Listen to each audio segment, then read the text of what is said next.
Welcome to Fireside Giants. My name is Alex with my co-host here, Anthony Rivardo. And as one of the fans requested, we are going to cover a very interesting segment today. We're looking over all of Daniel Jones's turnovers from the 2020 season. And there are a lot of them, and some of them are pretty bad. And we're hoping that, this offseason's work really ironed out some of these bigger mistakes, these bigger flaws in his game. A lot of hesitation, a lot of bad reads, a lot of bad throws. Trying to make something out of nothing. I saw a couple times happen. And it just, sometimes you just got to take a sack. That's the ultimate, reality of football. Live to see another down. Don't turn the ball over. Protect the football at all costs. Hold it with two hands. And he's been working on that a lot this offseason to try and, kind of get those portions of his game out that are negative in terms of, holding the ball out with one hand, trying to throw the ball off balance and falling down because he's trying to make a play for his offense. Sometimes just live to see another down, punt the ball away, let your defense take over. Don't put your defense in a worse spot. That's just kind of the stuff we're going to see during this film review, Anthony. But before we dive into all the nitty gritty and some of the really bad stuff we saw last year, how you doing today, my friend? I'm doing real good, and I'm excited to dive into this Daniel Jones film because, as pretty much everybody who listens to us knows, I am very high on Daniel Jones, very optimistic on him. I do believe in him as a franchise quarterback for the Giants. But before we get into this, I do want to give a shout out to the fan who came up with the topic of this video because he is a member, James Stipend. So shout out to you, members. We love you guys, and we appreciate all of the support you give us. And anytime the members have a video topic they want us to do, we try our best to go ahead and do it. So if you want to hear us talk about topics that you want to hear us talk about, we will do it as long as you're a member and you recommend it. So just go check out the membership section. It's pretty awesome. And I guess I'm ready to get into some Daniel Jones film and talk about these horrible turnovers that he committed.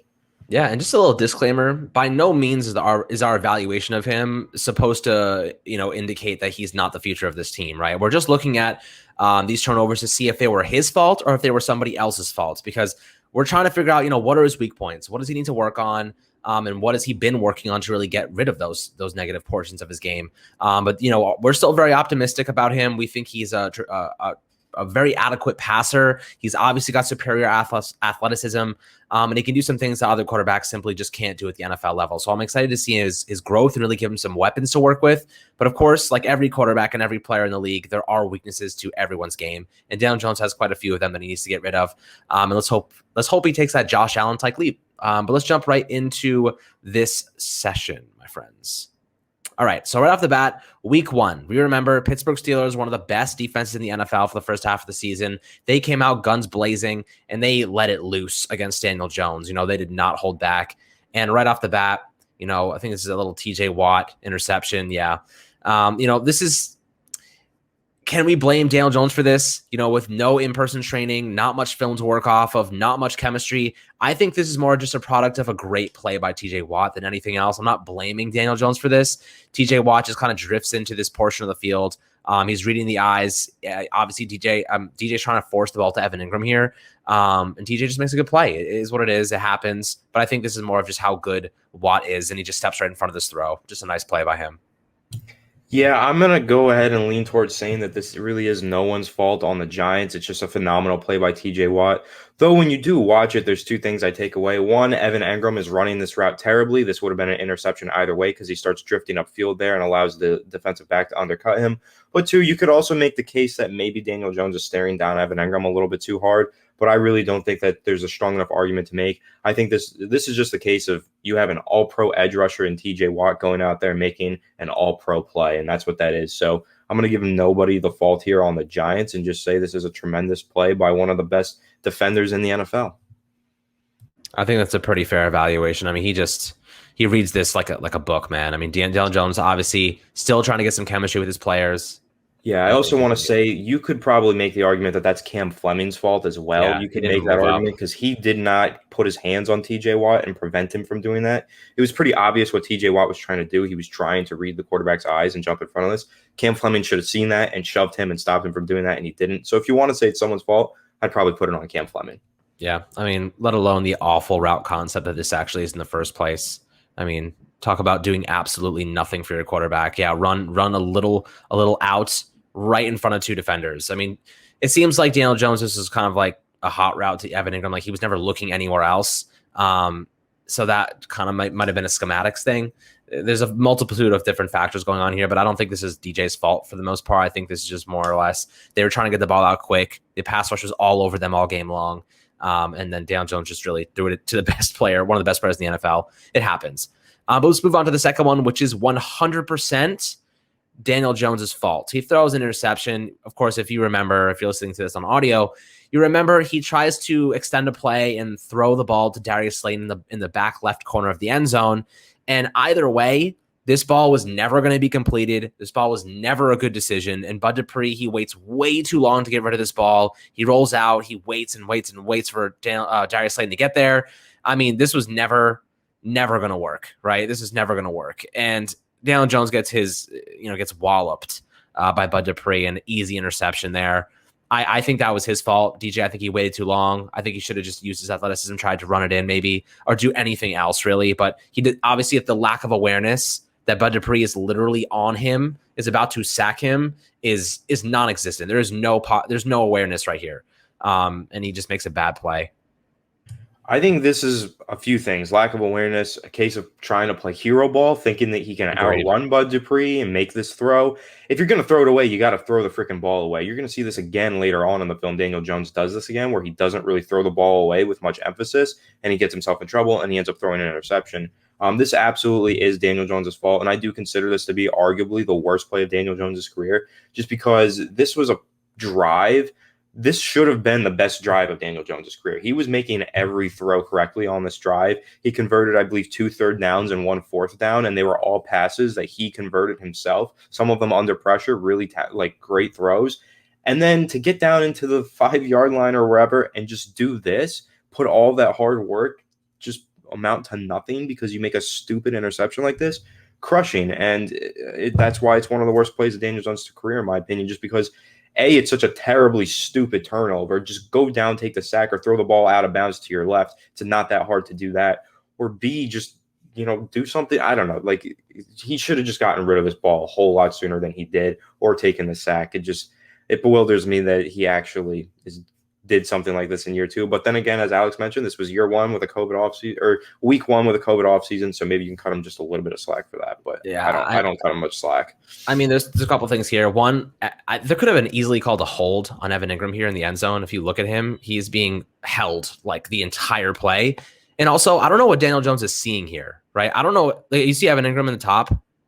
The guy's holding the crap out of him. But I'll tell you what, Daniel Jones, you throw this ball away. He is trying to turn his whole body and throw across his body while going to the left. This is like peewee level stuff. Throw the ball away.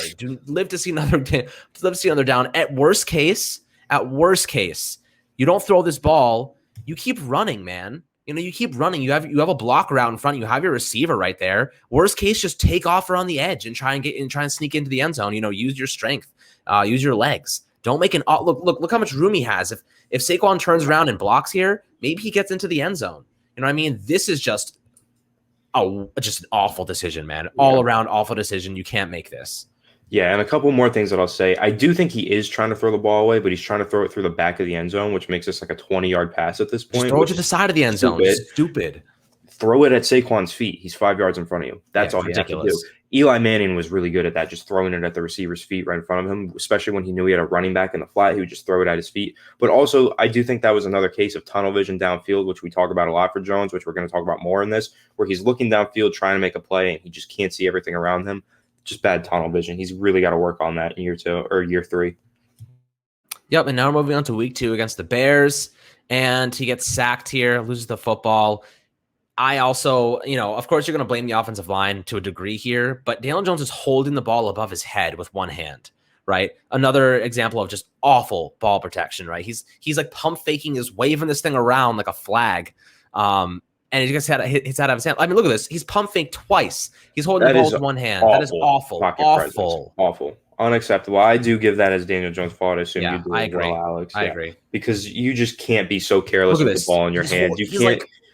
You can't hold it out with one hand like that. You always have to have 2 hands. And also, he does have room to slide to the left of this pocket as Robert Quinn comes around the edge. He could have tried to do that. He's just got tunnel vision downfield, I believe, and he doesn't see the pass rush coming off of his backside. So he's just pumping the ball, and it's a fumble. It's just awful in It's my bad. opinion. Yep. Terrible. I agree. This is a play that you cannot make at the NFL. I mean, and this is what he's been working on all offseason, right? Holding the football with two hands, tight grip, and not letting it go, right? That's what he's been working on. Just muscle memory, muscle memory. The guy's waving it around like he's hailing a taxi in New York City. Like you're not going to get anything. You're not going to get anything done doing that. And here, I don't think this is his fault. This is Evan Ingram's fault. I mean, he slips right at the point of attack here, and I think that for the most part, this is not going to be DJ's fault. I mean, by the time that Daniel Jones throw this ball, I mean, Evan Ingram is already on the ground. I think this is his security blanket. That's why I'm really happy we have Kyle Rudolph now, because Kyle Rudolph will sit there and collect that pass and not drop it. But Evan Ingram slips right here, right? He's on the floor, and DJ watches that happen and then throws it. So there is some blame to go around. You know what I mean? Like, you could probably say it's 50-50 here. And I'll tell you what, the fact that he sees Evan Ingram fall down and throws it his way anyway, you know, I can't absolve Daniel Jones for making this throw because he hadn't even released the ball yet. Yeah, I think that the ball placement on this throw is really bad, as you're going to see on the second angle. But I also am curious to know what the route was, because I think it was supposed to be more of a pivot route where he runs in and then turns back the other way and heads towards the sideline, because that's what was ran on the opposite side of the field. I believe it was Sterling Shepard running the same route, and he goes up and then he actually goes out. So I think that's maybe what Evan Engram was supposed to do, but slipped on the way out. So the reason I'm going to call this Evan Engram's fault is because he does slip, and this is the turnover because he slips. But I will say the placement on the throw isn't the best. And as Alex mentioned, he kind of throws this while Evan Engram's falling, so maybe the awareness isn't the best either. But at the end of the day, had Evan Engram not slipped, I don't think this is a pick. I think it's an incompletion. It's probably going to be a bang-bang thing where they bump into each other and the ball falls incomplete. But Evan Engram, you can call this shoddy route running, slipping out of a break like that. That's going to be on Evan Engram for slipping out of this break and causing a turnover. I just think this would have been an incompletion if not for that. Yeah, no, I agree with you. And at the same time, I think this is a timing route, and the timing gets messed up because he slips. And Daniel Jones, it's not his job to run the routes for Evan Engram. He's got to run the routes and not slip on the field. You know, that's just the reality of how it is at the NFL level. If you're running timer routes, you got to be there at the right time. So I think, you know, while I did say 50-50 before from this angle, I mean, in the fact that he was running on the other side of that, he's running the same route. I think you're probably right. It's probably about 75% Evan Engram and 25% DJ.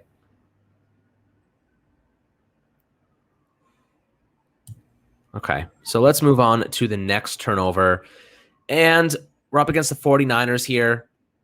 And I believe, is this the Evan Engram fumble? Well, this is the Daniel Jones fumble, but we're going to call it an Evan Engram fumble, yes. Yeah, this is another very, you know, perspective-based turnover. Like, who do you think it is? Was it a bad throw by DJ, or is it a bad catch by Evan Engram? Probably half and half here. Yeah, it's probably 50-50 because the pass is obviously behind Evan Engram. But as a professional football player who is a receiving tight end, he probably should catch this. But at the same time, DJ should have actually thrown it to him. He is literally a yard away. This should not be a bad toss, ever. You know what I mean? This shouldn't even be slightly off the mark, a lot off the mark as it was. This should be right on his chest from a yard away. So I feel like this is kind of ridiculous. Yeah, I'm going to say I think I'm going to put the blame on Evan Engram just because this is catchable. He could catch this and keep running. He does have to adjust for it, which isn't ideal. But also this is a timing thing, just as Alex was mentioning on the last play. This is a play that requires proper timing. Daniel Jones makes this toss, probably not anticipating that Evan Engram is running full speed at this point and is that far in front of the ball. I think the timing between these two got a little bit messed up here. You can say it's because Evan Engram is so fast, which is a good thing. But on this play, maybe he's just running a little too fast and he's not in the right position. I don't know. I do think that the toss is kind of shite. I don't think it's a good toss at all. It's high and it's out of the way for a guy whose momentum is carrying him this way to try and reach back this way and get it. But I also think his hands should have been up sooner. I'm putting this on Engram, but it's not a good toss on Daniel Jones. You really could say that this is 50-50, just a bad play by the both of them. Yeah, I mean, simply based on the fact that Evan Engram has made one-handed catches before, I think that, you know, he should be a little bit more worried about catching the football than running full speed past Daniel Jones from a yard out. Definitely makes things a little bit more difficult. So I agree with you. I originally, when I first saw this, blamed it on Evan Engram. So I'm going to stick with my guns on that one and say the same. Although I will not absolve Daniel Jones of all liability. He definitely had some part in this fumble. And these are the type of plays that if you're going to get creative, you're going to do things on offense to create some confusion and make some big plays happen. You can't mess it up. This is what you have to understand going forward. Daniel Jones and Evan Ingram, those are two of our catalysts on offense. You cannot be doing these type of things to stall drives. And when you're at midfield driving against the 49ers who are down so many players because of injury, you have to win this game. They end up getting blown out. So let's move on to the next play. Let's see what we're working with here. They're in shotgun, 3 receivers. This is another one. This is now 3 in a row, I believe, that are targeting Evan Engram, that are turnovers.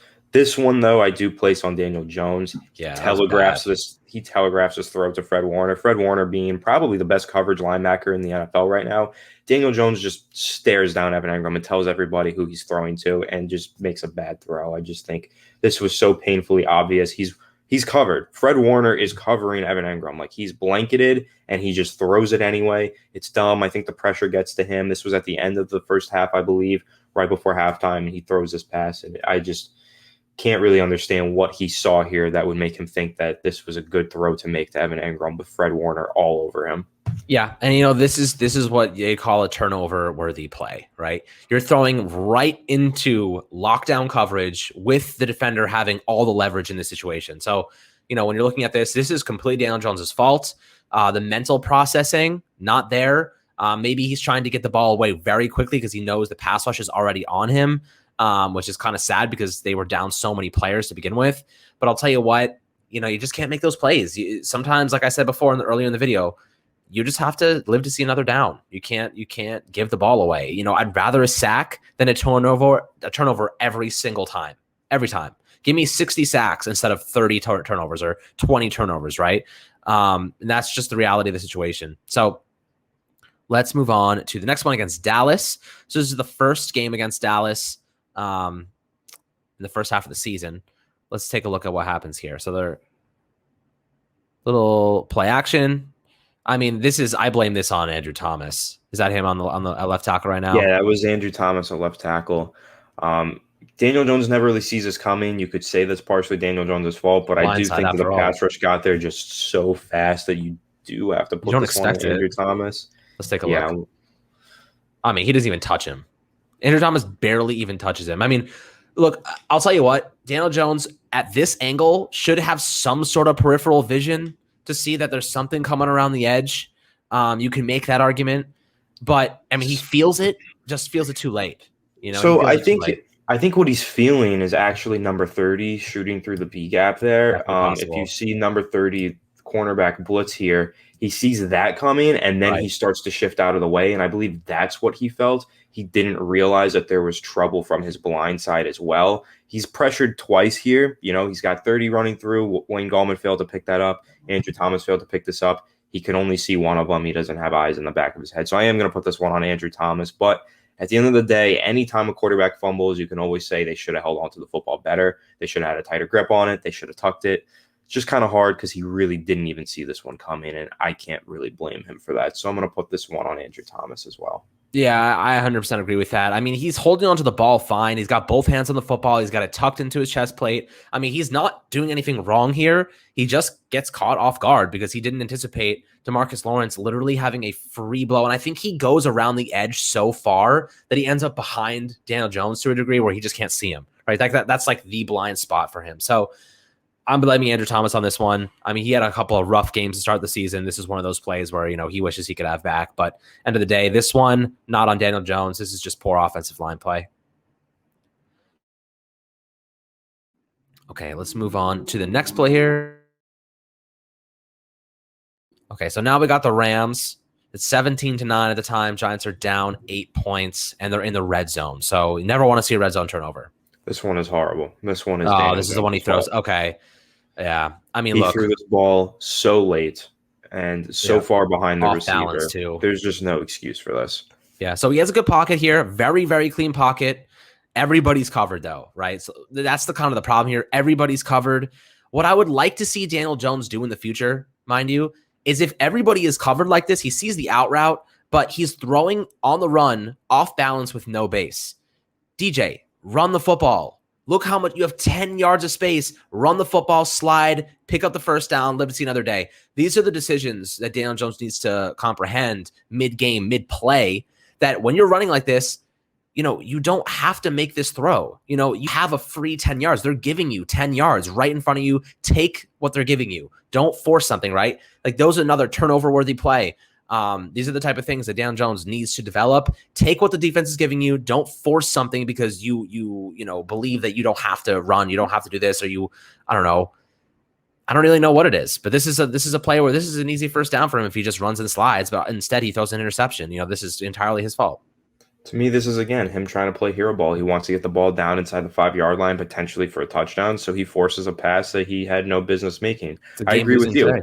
Yeah, this did cost him the game. This was his final throw of this game. This was in the clutch. I agree with you. He had plenty of room to run, and if he wanted to make this throw, he should have put it on the sideline, and much earlier in the route development, he should have released it. He throws this ball just way too late, way too far behind. Dumb decision there by our quarterback. And honestly, I agree with Alex. He should have just ran, taken what the defense gave him, picked up 7 or so yards, and even he had Dion Lewis underneath. You have to know that you have a running back coming out of the backfield, leaking out of the backfield there. He has Dion Lewis right underneath. So even if he doesn't want to take off and run with it, throw it to Dion Lewis, dump it off, let him run with it for an extra 5 yards and get the first down. He had 2 opportunities for a first down on the field for this play. Instead, he tries to play some hero ball and throws a terrible interception. Yeah, I mean, look. Moses just parted the Red Sea for Daniel Jones. He was like gifting him a first down to win this game. Basically told him, go and win this game, DJ. Go and do it. Get it done. Gifts him the open Red Sea, and DJ decides, I don't want that gift. I'm going to throw it to the sideline. Off balance on 1 foot. Look at this. Look at that. Look how high that foot is. Look how off balance he is when he throws this football. This is like the epitome of what you should not do as a quarterback. If he wants to throw this pass, he throws this pass now, right here. Am I wrong? This is where he throws this pass, throwing it to the sideline where he has time. His receiver has time to get to the sideline. He throws this pass now instead, or even here. Instead, he runs and then he slings it.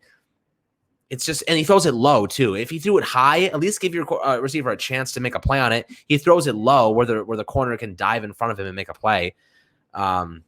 This is, in my opinion, one of the worst ones that we've seen. Okay, so now we're on to the Eagles. And as we know, turnovers against the Eagles sting a little bit more than the rest of them. So let's see what he does here. They're doing an empty set. They have 5 receivers, 2 bunched on the right side and 3 at the bottom. They have Sterling Shepard all the way out wide. And this is, oh, God. Here come the Evan Ingram ones. But I'll tell you what. He throws a fastball in here. Evan Ingram just can't catch the football. You got to catch this if you're a tight end and you're a receiving tight end and you're not a very good blocker. You have to catch this pass. I think he thinks he's about to get hit by that linebacker, maybe loses concentration of it. But like I said before, Kyle Rudolph isn't dropping this pass. Yeah, this is the one that I anticipated beforehand that Alex and I were going to disagree on. I think most people are going to chalk this up to an Evan Engram turnover, but this is the one that I want to break down just a little bit more than we have on the past ones, because I do see this as Daniel Jones' fault. So basically what you're going to see here is you have the Philadelphia Eagles playing a double A-gap nickel formation, which is definitely bluffing blitz. They're showing that they're bringing the house here. And Daniel Jones sees that and says, okay, so basically on the bottom of your screen, you have 3 receivers kind of just pushing vertically to wipe out all of those cornerbacks that are in man coverage. It's basically just clearing them out. And then you have the top receiver who's going to be running up and clearing out one of those corners. And then you have the slant by Evan Engram. So basically it's like a screen pass to Evan Engram underneath. And then that opens up just a ton of wide open running room on the left side of the field if he's able to catch it in stride and go. But unfortunately, that only works if all of these linebackers in the middle of the field are blitzing like Daniel Jones is anticipating pre-snap. Daniel Jones is already saying to himself, okay, these linebackers are blitzing, so I'm throwing this to Evan Engram, and then he's running. But then you watch post-snap, and you see what these linebackers do. Okay, they're actually bluffing the blitz. They're going to drop back into coverage, make this a much tighter window than it's supposed to be. But Daniel Jones throws it anyway. That ball should have never been thrown. He does throw it. Yes, Evan Engram was afraid to get hit, but Evan Engram also wasn't supposed to get the football in that situation. If the linebackers were in the middle of the field, Evan Engram wasn't supposed to get thrown the ball. They bluffed the blitz. They drop back. Daniel Jones just ignores the fact that they bluffed the blitz, and he throws it directly into coverage, and it tips off of Evan Engram's hands, and it becomes an interception. I personally put this one completely on Daniel Jones for having a really poor read pre-snap and then post-snap not adjusting to what the defense did. So I put that one on Jones. I think Alex puts it on Evan Engram, but I think that's just where we're going to disagree, and that's why football is just a subjective sport to break down. Yeah, I mean, I'm going to stick with my Evan Engram because, simply put, yes, maybe he made the wrong pre-snap read here, but at the end of the day, you got to catch this pass. You know what I mean? You got to catch this pass. No one's hitting him. No one's touching him. No one's in front of him. No one's around. I mean, there's a guy around him looking at him, but that's part of football. You got to catch in traffic. You got to catch knowing you might be hit. And personally, yeah, even if this is the wrong read, this is a catchable pass. It's honestly, it's the perfect spot too, because it's right in front of him, right where he can see the defender in front of him, and it's right at chest level, and it goes right through his fingertips. Again, I think this is Evan Engram, but again, like you said, subjective. So put that one in the opposite categories for us.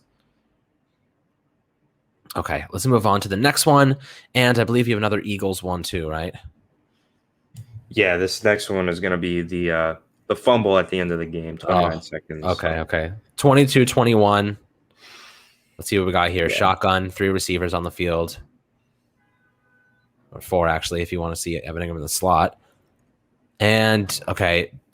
To me, it's tunnel vision downfield. Yeah, he's got to throw this Evan Engram in the flats. I totally understand this version of hero ball. There's 29 seconds left. You have to go 80 yards to, win, and there's 29 seconds, no timeouts. So I get why he's got tunnel vision. He's playing hero ball, but at the end of the day, we're just checking off whether it was his fault on these turnovers. This one is absolutely his fault. Yeah, I mean, look, again, they have 3 receivers. Eagles are playing 7 DBs or 6 DBs. Throw this in the flats and just get out of bounds. Live to see another down. Don't risk it. I mean, look, again, end of the game, you have to make a play.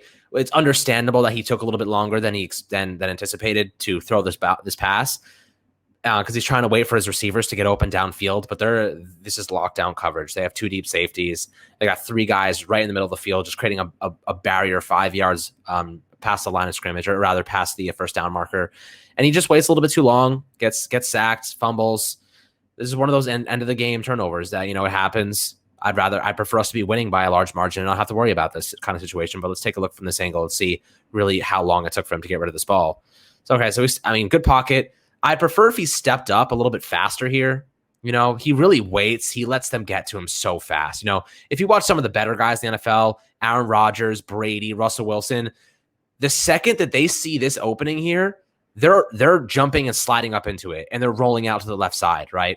That's kind of what I want to see DJ do in the future. Right here, he should be rolling out to the left side, giving his receiver some time, creating some time for himself, and allowing his guys to get downfield a little bit. But here, I mean, he doesn't move. He's like a statue. He barely moves. He's galloping a little bit. He's taking some very, very slight steps forward, and it's a fumble. I prefer to see him get out of the pocket a little bit more and just buy some time, make a play, buy some time to make a play. It just doesn't do that. So I'm putting this on him.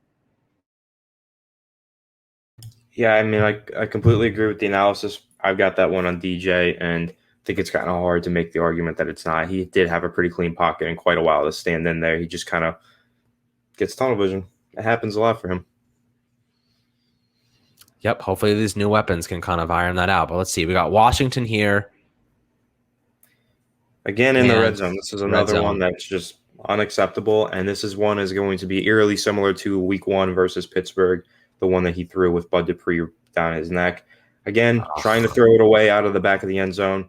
Didn't get enough arm under it and throws it into a defender's hands. Yeah, unacceptable to me. You cannot make this throw, man. Just take the sack. You don't have to play hero ball. You're losing. If he takes a sack, you walk away with 3 points. Instead, they walk away with nothing. Still might walk away with 7 points. This was on first down. I made sure to check. Exactly. So there you go. First down. You can't do this, man. You just can't do this. I wish I had from the other angle, but let's see what happens here. Chase Young just destroys.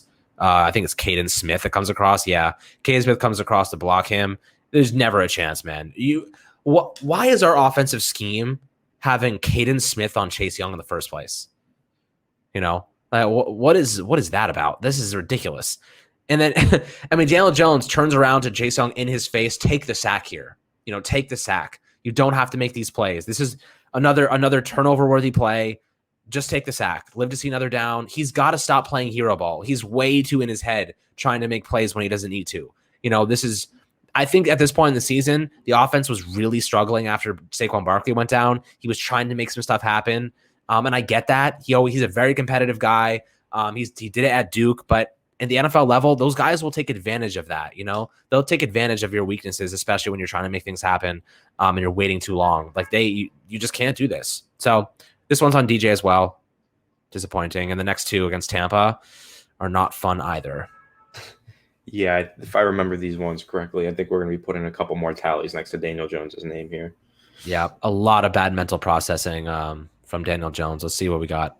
In his defense, this was a really tough game for him going up against his defense. A very blitz-heavy game from Tampa Bay. Todd Bowles is an absolute genius, but I think we both see that he has a wide-open touchdown to the left side of the field here and just completely misses it.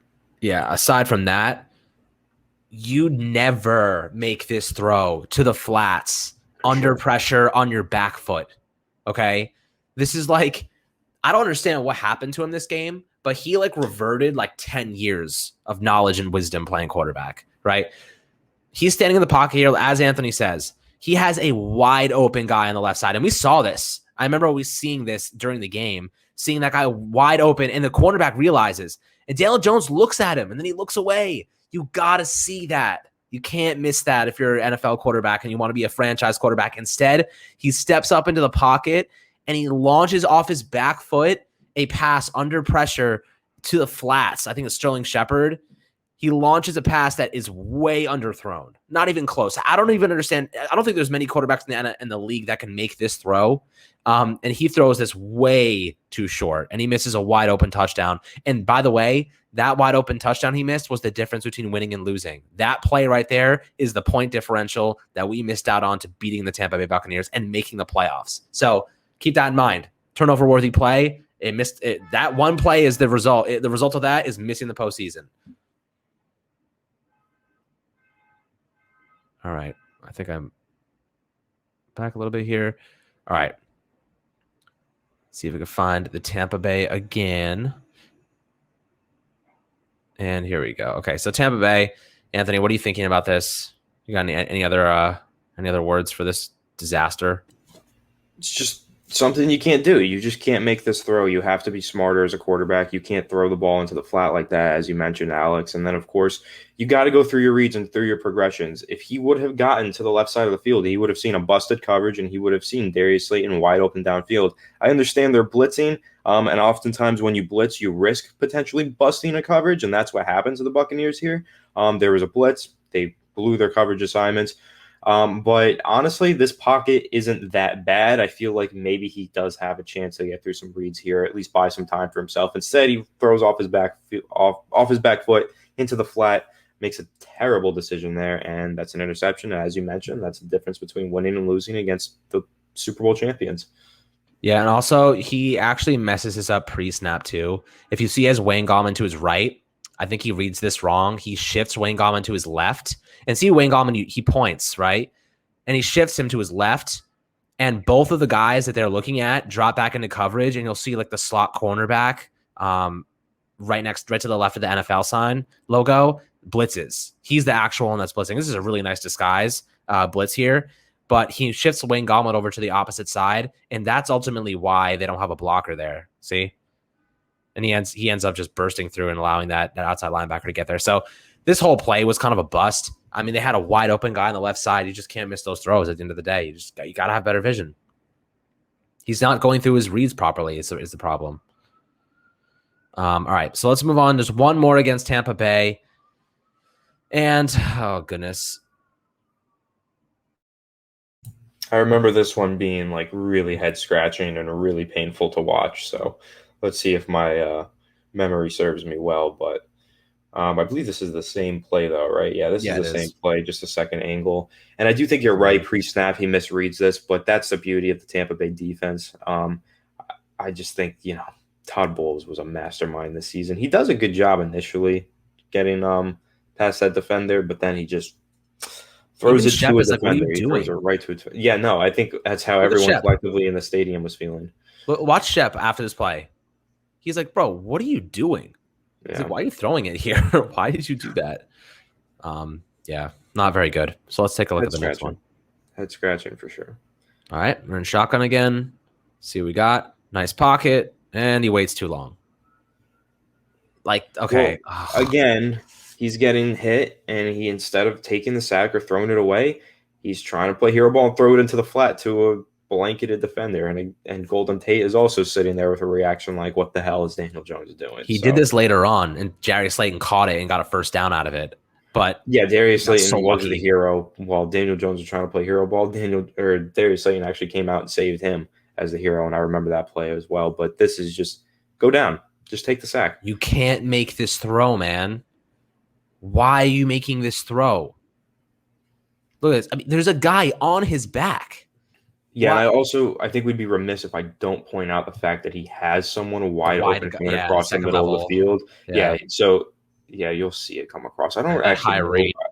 Yeah, look at that right there. You get that over Levante David. You throw that a little high. I think is that Austin Mack. I don't know exactly I which can't. receiver that is.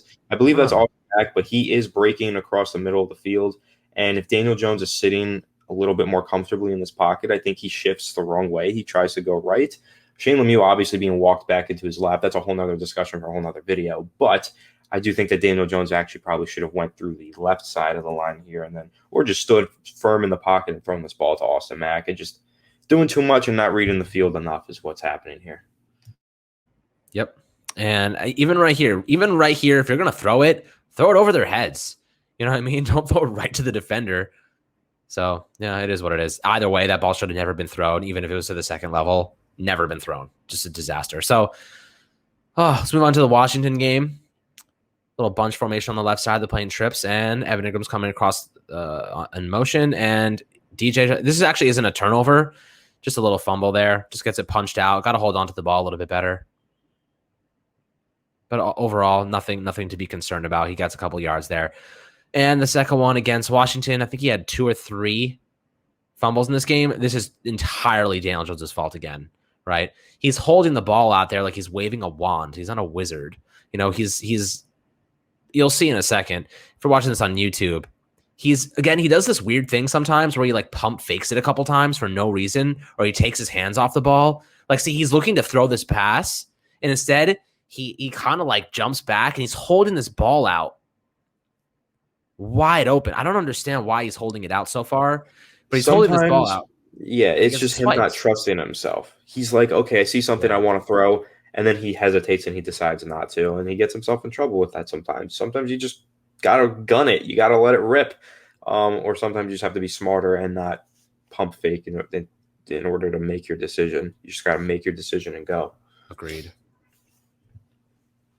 Also, what the hell is Shane Lemieux doing? Did you see that? I Look at don't what want Shane to talk about Shane look at Lemieux. what Shane Lemieux just did. I sorry to go off, but the ref, the ump behind the all the way back here in the bottom left corner is throws this flag faster than any flag I've ever been seen. Look at what this is WWE. He grabs the guy and throws him down. And then Nick Gage just jumps on him. The guy throws a flag right at him. Like, let alone the fumble. That was just awful all around, just embarrassing. Couple of plays here, man. Never should see on an NFL field. But let's go over to Arizona's game. And Hassan Reddick set a franchise record with 5 sacks in this game. Daniel Jones fumbled the ball 3 times. He lost one of them. And this is one of the worst offensive line performances I think I've seen in my life, unfortunately. Yeah, this game was an atrocity from our offensive line. There's no question about that. And Hassan Reddick had a beastly game, but it's almost like you just got to say the Giants really gave Hassan Reddick his payday in this one. And this is former New York Giant Marcus Golden that a lot of us are still a pretty big fan Yeah, of. good for him. Yeah, happy for Marcus Golden. Happy that he's thriving here in Arizona. It looks like there was a really gruesome injury at the end of that play. That looked really bad. I didn't even notice that. I forgot about Where? that, but there was just a guy who looked paralyzed at the end of the play. There's a Cardinals defender who's on the floor and just not moving. So I think you'll Where? see it. 97. He just, What did he yeah. do?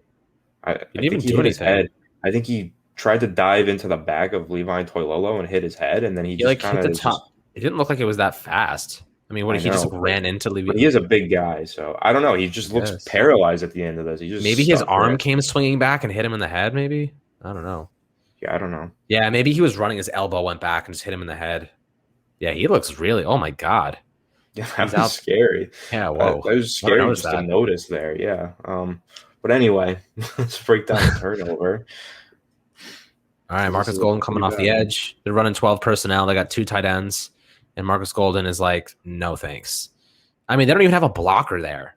What you when you're if you have 12 personnel, two tight ends there, and you're not blocking the only pass rusher, there's a problem, right? The scheme, there's something, or Daniel Jones is not seeing it or not audibling. I don't know what it is here. There's a problem with the protection scheme because you can see that there's three Giants defending one. Oh, never mind. You know what? Sorry, that was a mistake because there was two guys just sandwiched in there. But I think Wayne Gallman probably should have picked that up. I do kind of want to put this one on Daniel Jones though, just looking at it because this is not a blind side hit. This is a front side hit. And when you have a front side hit and you get sacked for a fumble, typically what that means is you have tunnel vision downfield and you have poor pocket presence. And that happened to him against Arizona in his rookie season. Chandler Jones got a strip sack from the front side because Daniel Jones was too busy looking downfield and didn't sense what was going on around him. So personally, I am putting this one on DJ. I think this is another case of bad tunnel vision and ultimately just poor pocket presence. Yeah, I also think he should have seen this. He should know the play. He should know that those two tight ends, what they're doing. And also, Evan Ingram might have should have chipped him at least. You know, there could have been something there. Could Yeah. have chipped him. Wayne Gallman, I don't even know. Wayne Gallman is there's a late release, I guess. I guess he was not expected to block there. I guess it's just a late release underneath to give Daniel Jones an opportunity. But again, like you said, a front side vision, he's got to see that. So I'm going to go with you on that. I think at the end of the day, it's a majority of the blame has to go on DJ for that one. All right. And good for Golden, almost taking that to the house. Love that guy. Great guy. All right, let's see what we got here. So we got DJ, another one against Arizona, another fumble, running for his life. The offensive line here, just preposterous. You know what I mean? They let this defensive line for Arizona get all over Daniel Jones. And I'll tell you what, he's running for his life again. I mean, he probably should just go, like, he probably right here should just go down.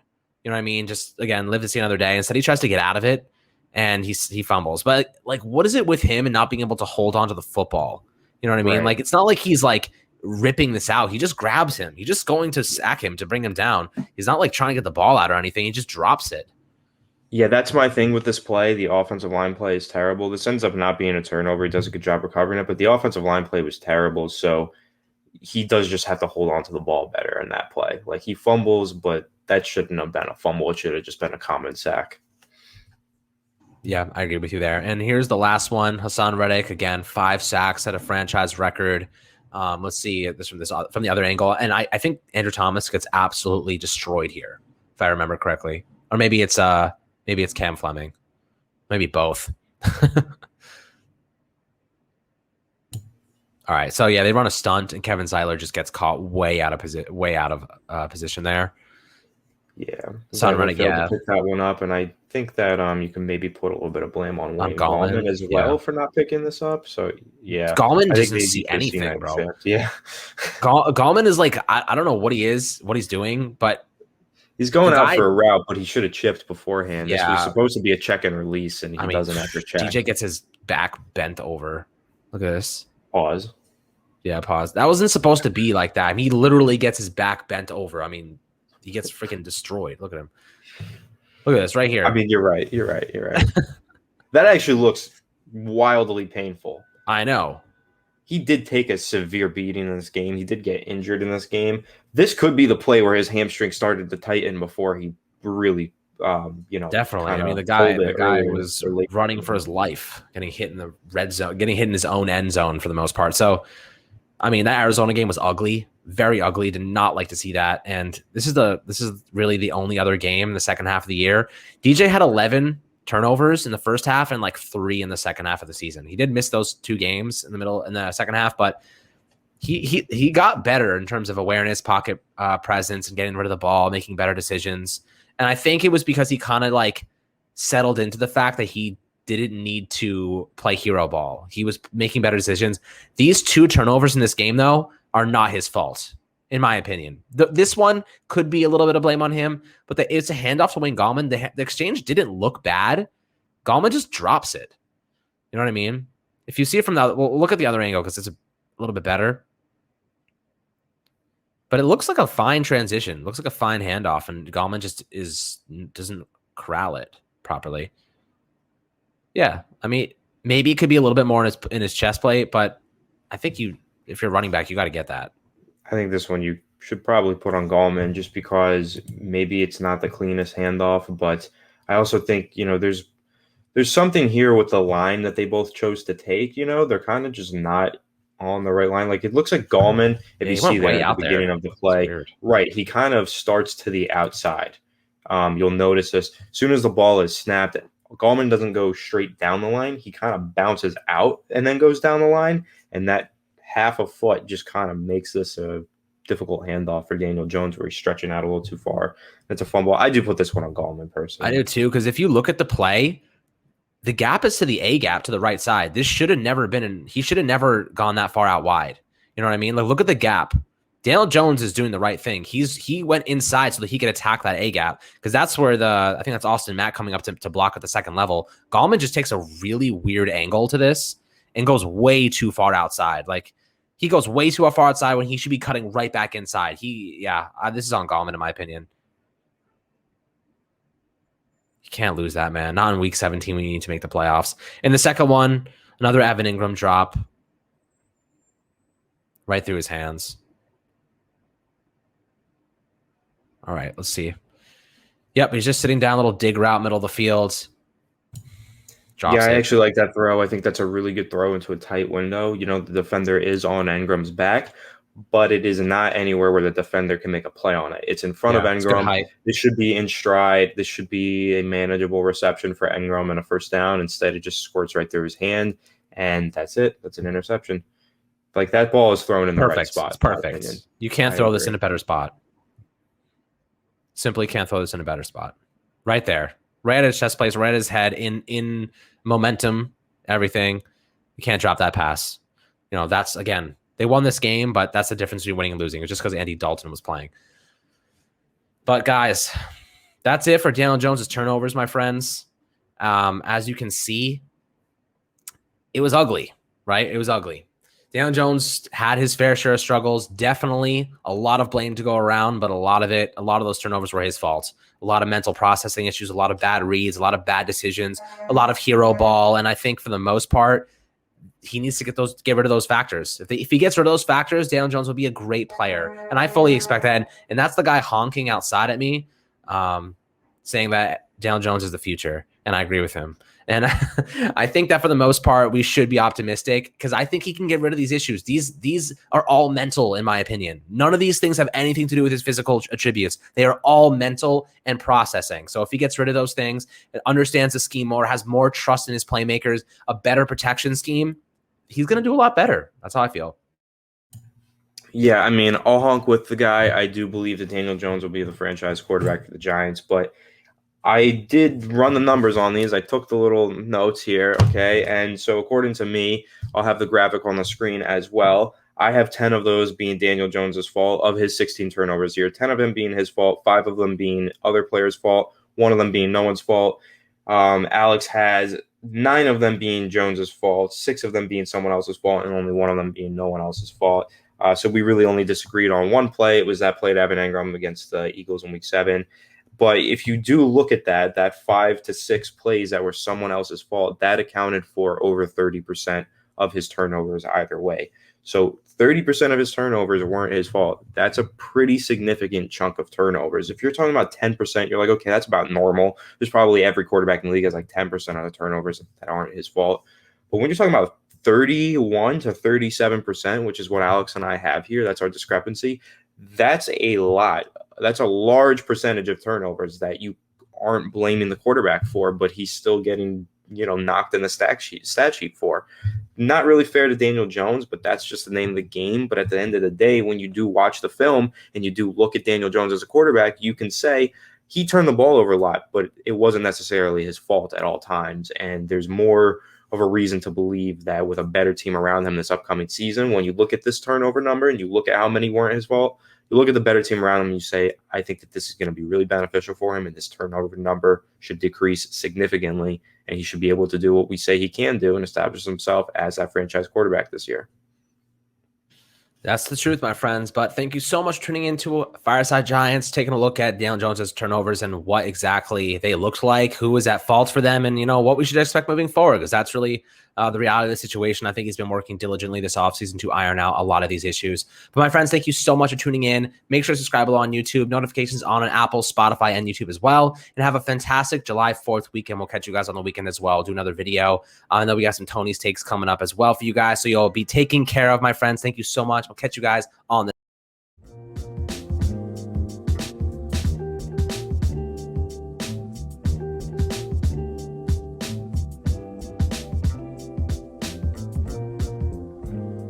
TVSO.